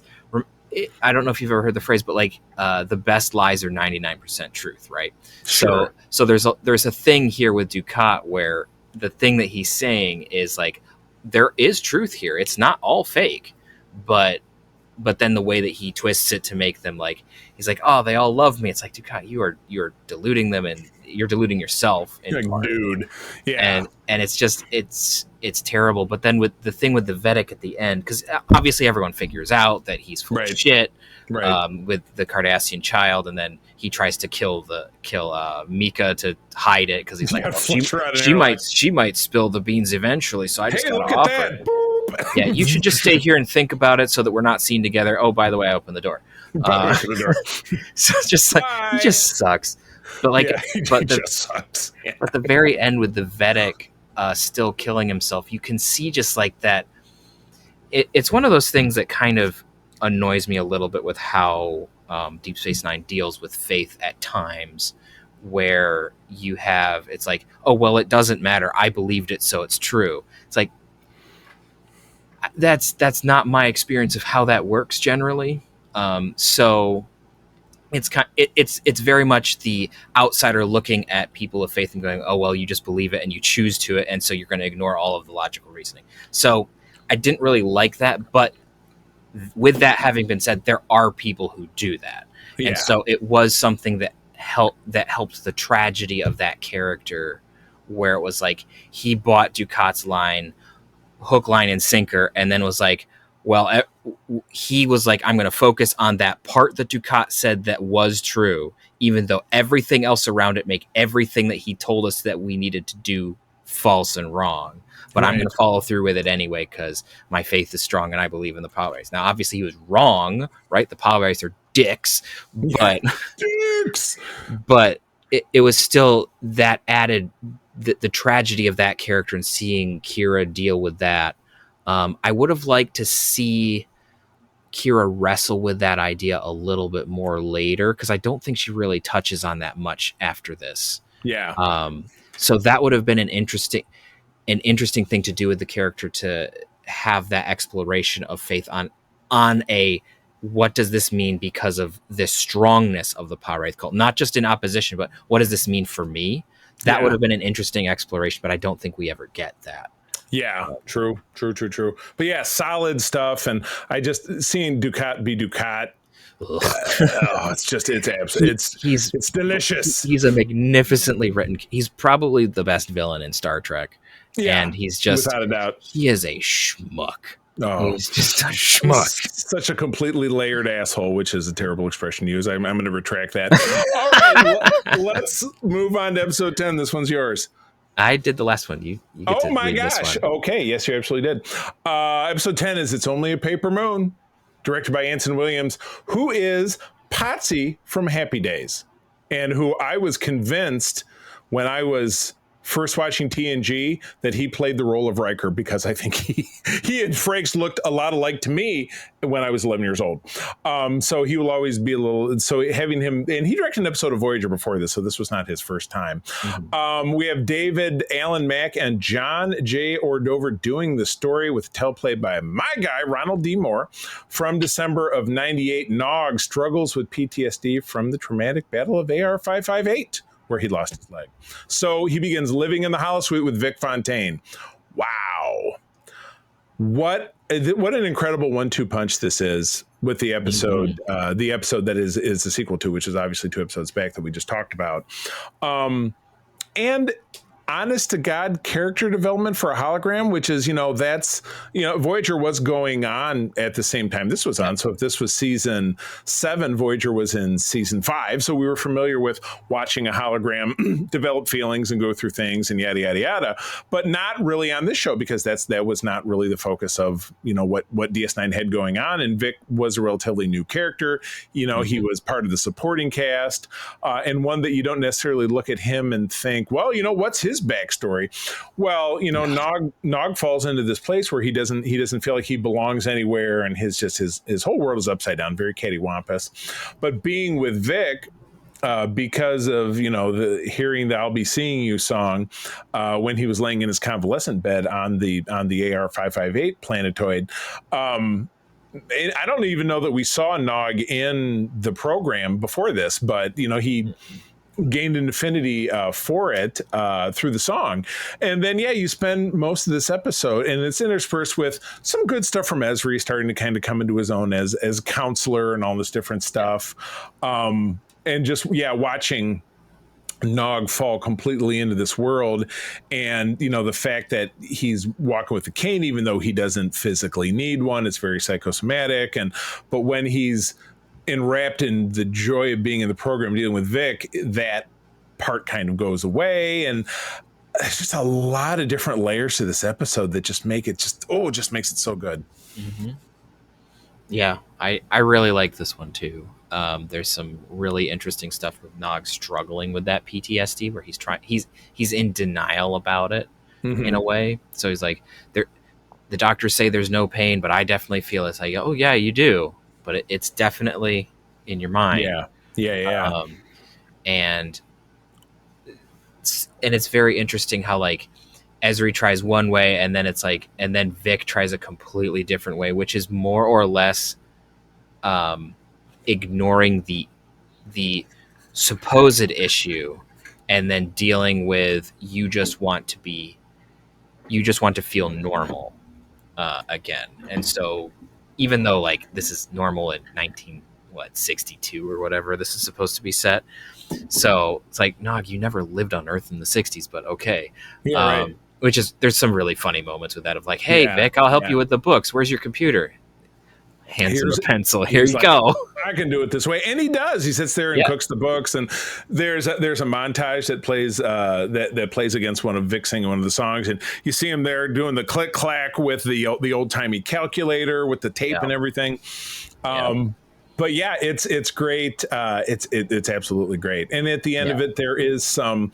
They even asked the question because it has a very sitcom-y, you think everything's going to be great at the end of the episode, where Nog says, how are you okay? He says, I'm not okay, but I'm getting there. And he says to his dad and to Lita, who's really his mom, he says, I love you guys and I need you. And he's big old group hug. And that he's finally gotten over the hump. And then, Vic has to try a little tough love with him and kicks him out, and says, that's a really good moment, especially because it takes Vic a second to be like, wait a minute. This isn't healthy anymore. I've been living this fantasy and I've been enjoying it, but I forgot what we were trying to do.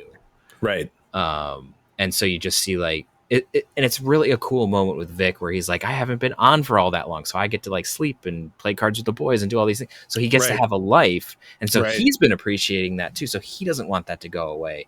But then he has a quick conversation with Ezri and has a realization of like, no, I need to do what I set out to do, which was help Nog. And so then he does that tough love scene where it's like, no, you need to get out, and then he shuts it down.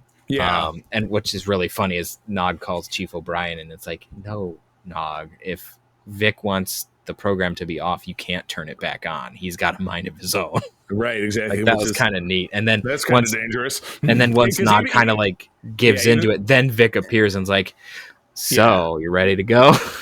So even the EMH on Voyager is not that independent.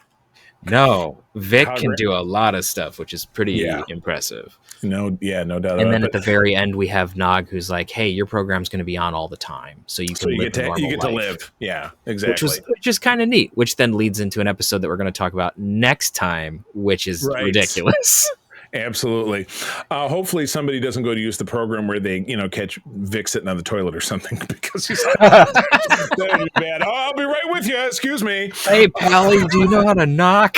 Yeah, right. Oh, I didn't think I had to lock this door. Why does the arch appear in my bathroom? That's not good.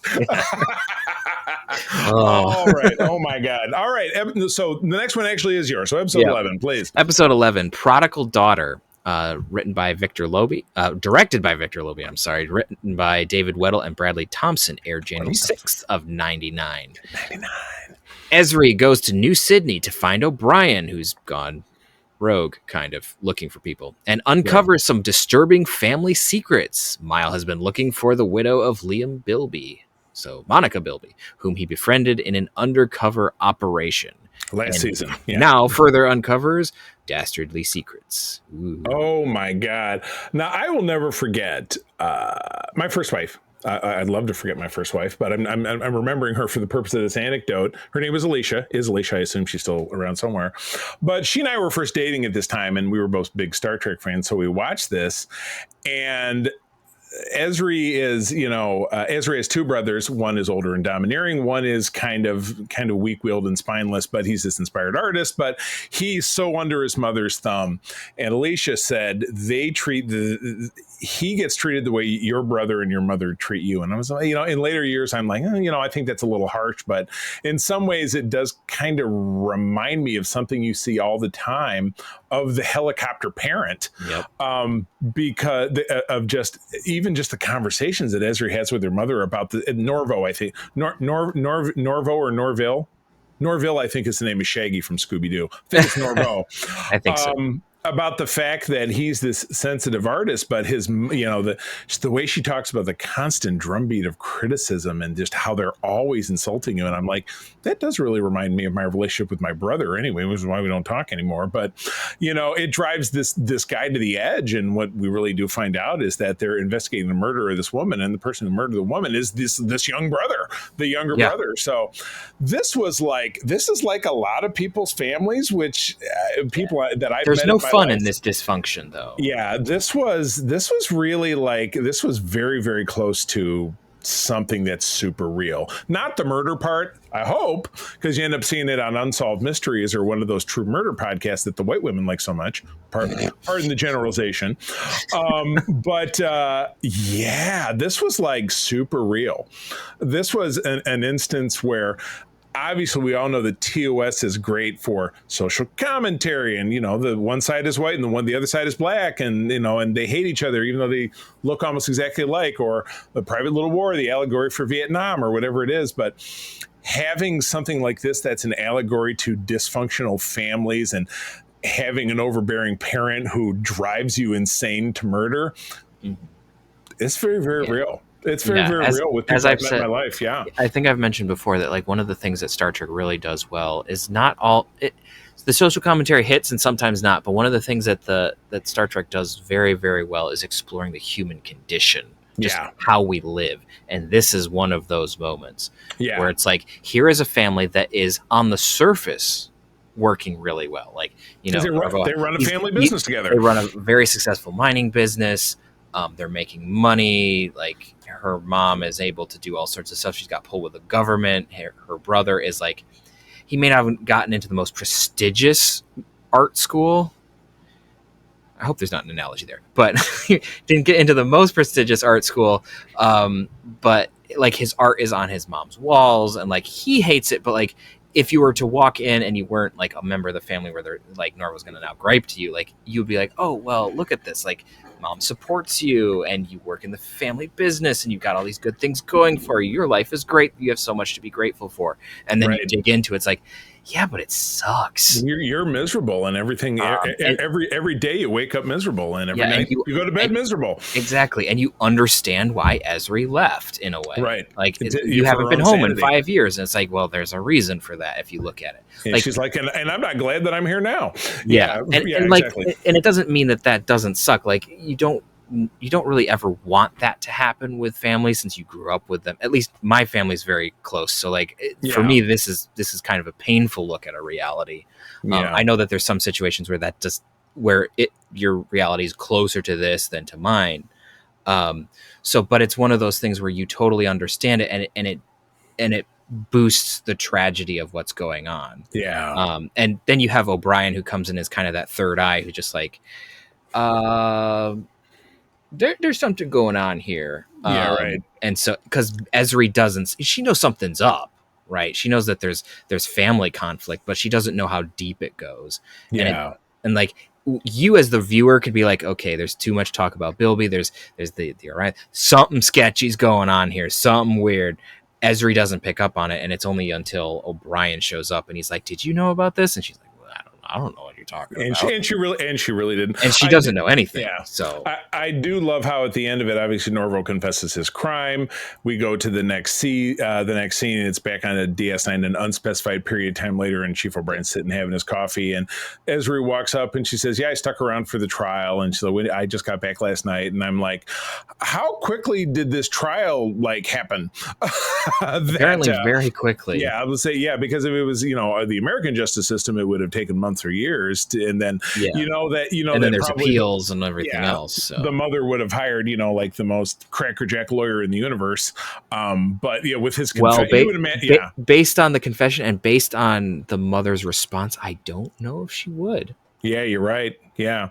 And this just really struck home to any really awful parent that at the end of it, the mother is so despondent in her conversation with Ezri. She's like, "Ezri, this isn't my fault, is it?" Like this woman is completely detached from reality, does not see the effing forest from the trees. It's like, lady, you were definitely part of it. You may not have been the whole cause, but you were definitely involved. You didn't hold the lady down under the water or stab her, but you drove this kid nuts, and it made him think that he was so desperate to please you that this was a way to accomplish that. So oh my God, it's a great episode, but it's tough. So absolutely many layers. All right.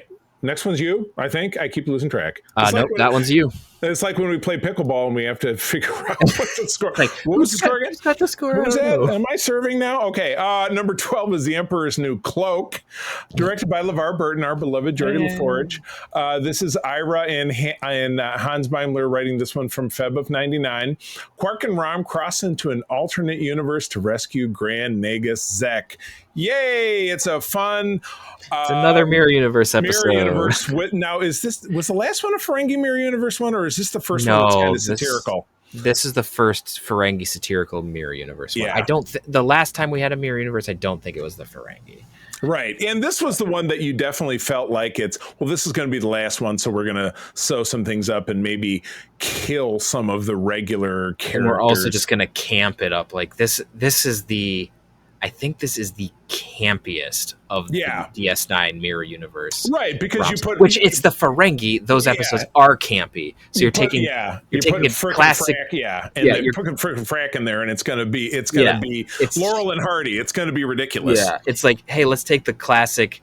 We're gonna take the comic relief episodes that we do with the Ferengi, and we're gonna toss it into the Mirror Universe and just see what happens. And stuff happens. Yeah, which ultimately, like I said, they do get rid of Mirror Garrick in this one, which I think is great. They really feature Mirror Ezri, which is obviously a new character in this. They do pass off that Mirror Dax. Now, neither Ezri nor Jadzia were joined Trill in this. They were just regular Trill. And I do love, and this has been visited before, if Bashir is Mirror Bashir, but he was never genetically altered as a child, wouldn't he just be a drooling moron? I guess was the question. Would he at all be functional? But who knows? Maybe he was somehow. Maybe he was a weird experiment or something like that. Who's to say? That'd be an interesting thing to explore. Yeah. But you get to see Smiley, a Mirror Smiley, Mirror Defiant. We get to see Mirror Worf. I think this is the first time we see this. Yeah. No, he was featured. Was he in the previous one? He goes all the way back to season 4. I think they introduced him when Worf was a cast of the show. Yeah, they introduced. But I do love that he's testing out a new power gauntlet, and he calls over one of his dudes. He's like, "Your regent needs you." He punches the dude and kills him. And he's like, "Yeah, I really like it. It's just a spike glove, but it's a one punch kill." I'm like, that seems to really fit the bill. Yeah. Goofy episode. We get silly. I think we get Mirror Brunt for the first time. Mirror Brunt is actually an interesting character that they turn around and kill off quickly enough. Yes. Yeah, but it's very interesting how we all think of the Mirror Universe as being everyone's a schmuck, and then the Mirror Brunt is actually like this very kind, considerate dude. Yeah, right. Just like, he's like, "Can I get you a sandwich?" Yeah, exactly. So, and it really underscores the whole Mirror part of everything. Like Mirror Ezri is cute and lovely, and this one is a Hellion mercenary bounty hunter. You know. So, and then you get the Nagus, and you have Intendant Kira, who's massaging his ear hairs and stuff, and just overall being creepy, like usual. Yeah, she's in rare form as normal. Yeah, and if you do not listen to our Patreon, our Spotlight segment, Peter and I just had a great conversation with the Visitor that dropped on the Patreon just this past week. You should jump on, get your free trial, and listen to it, because she's a delightful person. We really enjoyed chatting with her. She's one of us. Yes, she's one of us now. She's part of the SFU Army, but super fun episode as always. But this is our last Mirror Universe segment, which the Mirror Universe doesn't come back around again until Discovery, and we don't really need to talk about that. So let's move along.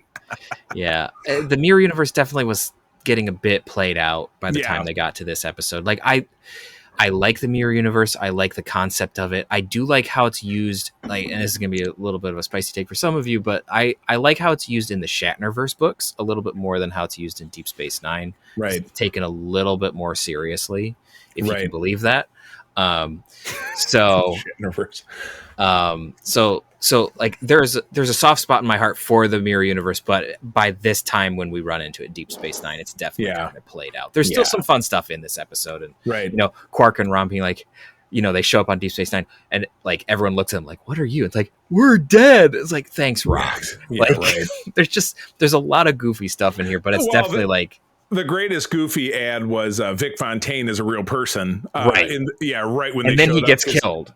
he's having a firefight with Bashir, and Vic Fontaine is not a real person. So it's like, well, how do you? It was great, but it adds to the ridiculousness of what they're trying to pull off. At all, but it was pretty funny. Yeah, that's good stuff. Cool.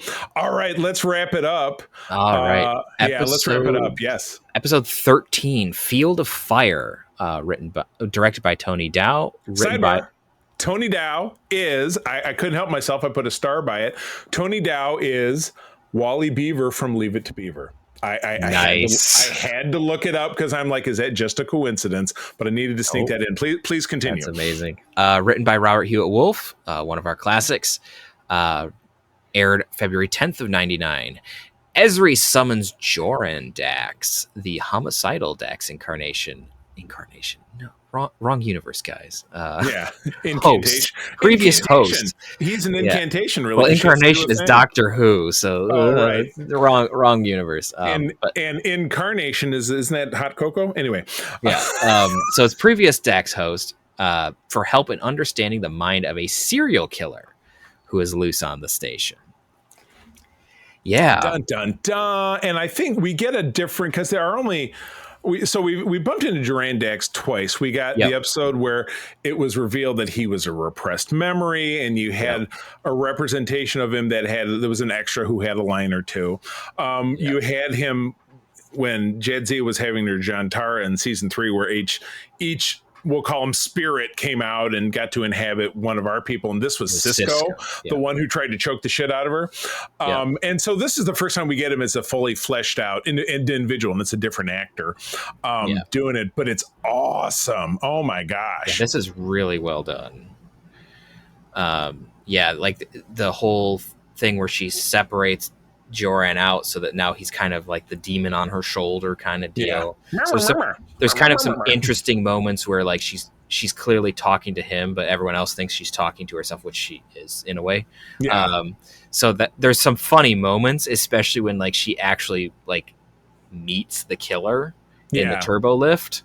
And like Joran is like, oh, he's got the eyes of a killer. She's like, shut up. And the Vulcan's like, oh, what are you doing? So I did think it was an interesting thing to have this killer be someone who's like, what are they doing? They're killing off people who have emotions. Happy emotions. Yeah, exactly. It's the Smile and Die Club, which could be another great episode name, but I'm not changing what we got because I love it. But you're right. So the first one is this just dumb kid, and the other one is this this scientist officer who's been there forever, and the last one I think is did they go with a Bolian? And we get a little bit of Bolian, like he has a child and a co-husband back on Belarus, and I'm like, oh yeah, that's right. I know that Andorians marry in groups of 4, so that's kind of cool. But we don't really know about Bolian. The Bolians do a grouping of some sort. Yeah, right. I don't think it's really looked into much after this, but it's a little bit of lore drop.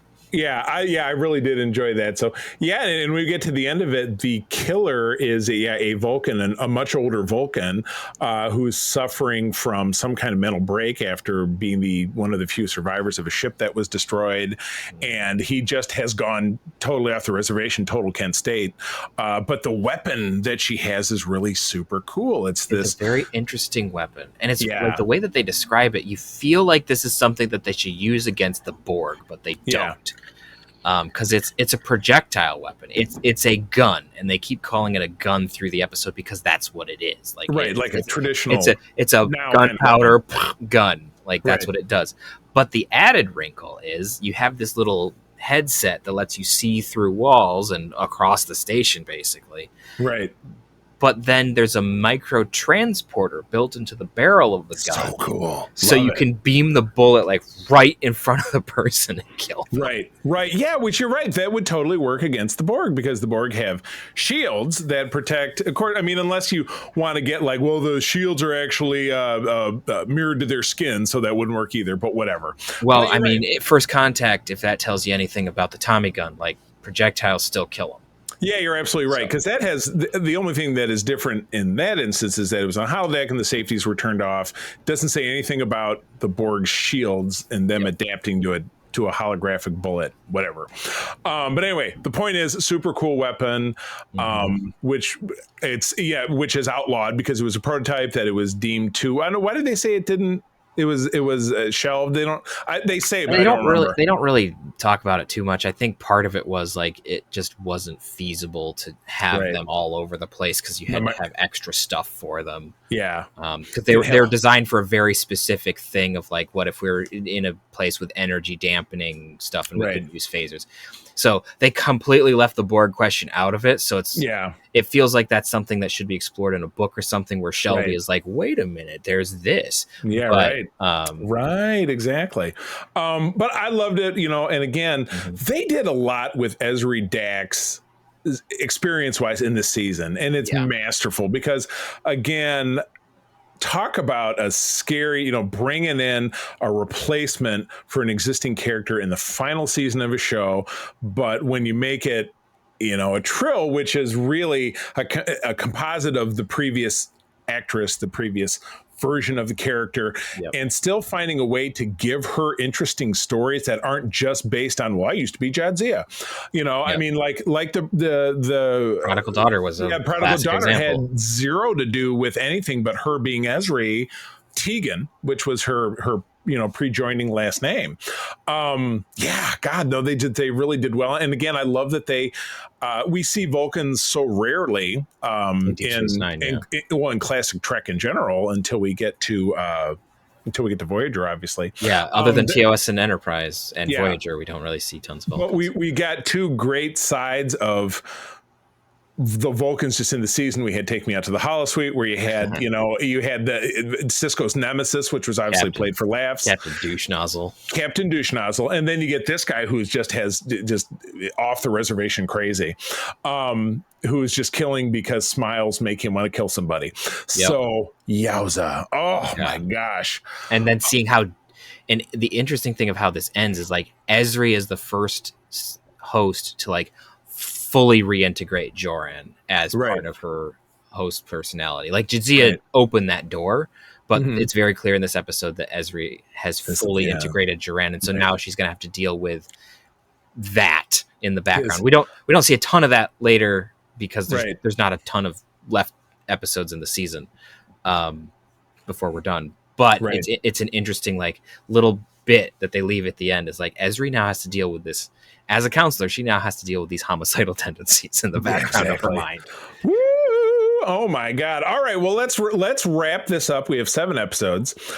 So and again, this is a Sophie's choice right here. You got to pick a favorite and a least favorite. So go for it. All right. I think I'm going. I mean, you probably already know. I'm probably going to go with the Siege of AR 558. It's that I just really, really like that episode. Covenant is a close one just because of all the interesting stuff it does, but I'm going to go with, but again, there's so many good episodes. It's hard to pick. So, but that's the one that I'm going to go with. I totally agree. I'm going to go with Prodigal Daughter. Cause as I said, it touches on some aspects of my own family stuff, not quite to this level, but kind of uneven dynamics and the dysfunction of families that most everybody I know has. So that really spoke to me. And then, what am I going to pick? Probably The Emperor's New Cloak. Like you said, a little too silly. No hate to anyone involved. I love all of you guys. It's just out of this bunch, it's kind of the weakest. Yeah. That's where it ends up. But yeah, well, with that is our show. We had a great, nice long one. It was so great to have Joe on in the first part of our show. Peter, where do people find you out there? Well, you can find me around the interwebs at Petrus Aquinas on most social platforms. I'm most active on our Discords, same name, but you can find me there. You can also find me on ELH's Twitch and YouTube channels, where we just started season 2 of Event Horizon, where I am playing a Temerian engineer.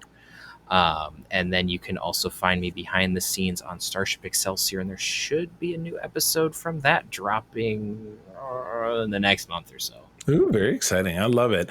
I am on my big three social platforms, which would be Blue Sky, Threads, and Instagram at the C3, TheCeeThree. But again, most of my time in sharing news and interacting with people does happen over on our Secret Friends Unite Discord.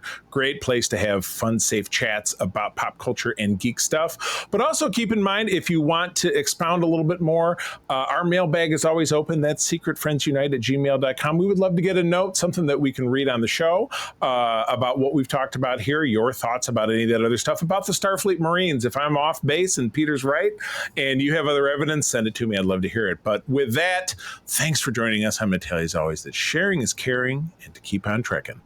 Peace and long life. This podcast is part of the Secret Friends Unite podcasting network, available on Apple Podcasts, Spotify, and podcast services around the galaxy, as well as video on our YouTube channel. You can support Secret Friends Unite by becoming a Patreon member, get bonus programs and more over at patreon.com/secretfriendsunite. Join our Discord community for even more discussions on all things geek. For all the latest updates on Secret Friends Unite, make sure to follow us on Threads at secret.friends.unite and visit secretfriendsunite.com. Find our merchandise at TeePublic and Redbubble. Thanks for listening, and may the Force live long and prosper.